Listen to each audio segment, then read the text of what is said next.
Hello students, let's read the question. So the question is, in the absence of oxygen, the primary purpose of fermentation is to. पूछा गया है कि oxygen के absence में fermentation का primary purpose क्या होगा.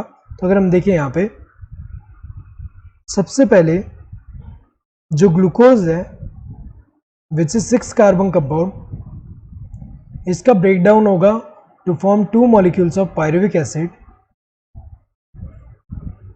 पायरुविक एसिड ये 3 कार्बन कंपाउंड है और ये किस प्रोसेस के थ्रू हो रहा है, ये ग्लाइकोलिसिस हो रहा है. ग्लाइकोलिसिस, तो हमें पता है कि ग्लाइकोलिसिस जो होगा, ग्लाइकोलिसिस में क्या होगा कि यहाँ पे नेट गेन ऑफ एटीपी कितना होगा, 2 एटीपी प्रोड्यूस होंगे और यहाँ पे 2 क्या प्रोड्यूस होंगे, NADH प्लस H प्लस, ये प्रोड्यूस हो रहे हैं. नाउ अगर हम देखें यहाँ पे फर्मेंटेशन की अगर हम बात करें, 2 टाइप का हो सकता है, alcoholic fermentation and lactic acid fermentation. Alcoholic fermentation में क्या प्रोड्यूस होगा, इथेनॉल और लैक्टिक एसिड फर्मेंटेशन में क्या प्रोड्यूस होगा, लैक्टिक एसिड. तो यहाँ पे जो जनरेट हुआ है, ये जो प्रोड्यूस हुआ है, ये यहाँ पे यूटिलाइज होगा. तो अगर देखा जाए, ये अगर हम देखें, ये यहाँ पे यूटिलाइज होगा. सो ये जो 2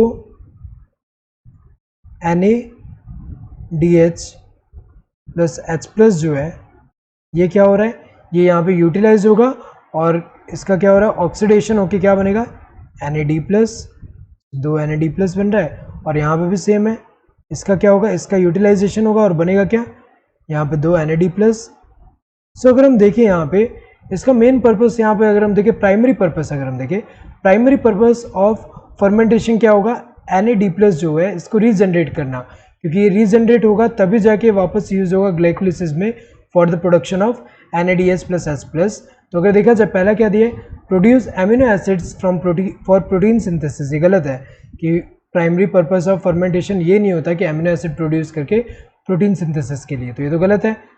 generate a proton gradient for ATP synthesis, ये भी गलत है. ATP सिंथेसिस के लिए प्रोटोन ग्रेडियंट जनरेट करने के लिए भी नहीं होता, क्योंकि हमें पता है कि यहाँ पे जो है ये जो प्रोड्यूस हो रहा है यहाँ यूटिलाइज हो जा रहा है, तो यहाँ पे ऑक्सीडेटिव फॉस्फोरिलेशन जो है वो देखने को नहीं मिल रहा है. इसलिए अगर हम देखें तो प्रोटोन ग्रेडियंट तो फॉर्म नहीं होगा, ये गलत है.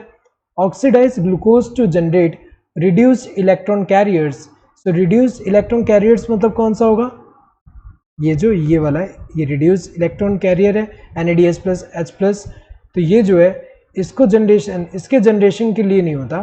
तो अगर हम देखें किसके लिए होता है, ये NAD प्लस का रीजनरेशन के लिए होता है, ताकि ये जो है वापस हो सके यहाँ पे. तो ये वाला तो गलत ही है. Regenerate NAD plus from NADH allowing glycolysis to continue, correct है. ये जो NAD प्लस यहाँ पे रीजनरेट हो जा रहा है, तभी जाके ग्लाइकोलिसिस जो होगा वापस कंटिन्यू हो पाएगा. तो इसलिए अगर हम देखें तो ये जो है ये रीजनरेट करने के लिए करता है. तो ये तीनों तो गलत है. Correct answer would be this fourth one. Hope you understood the question. Thank you and all the best.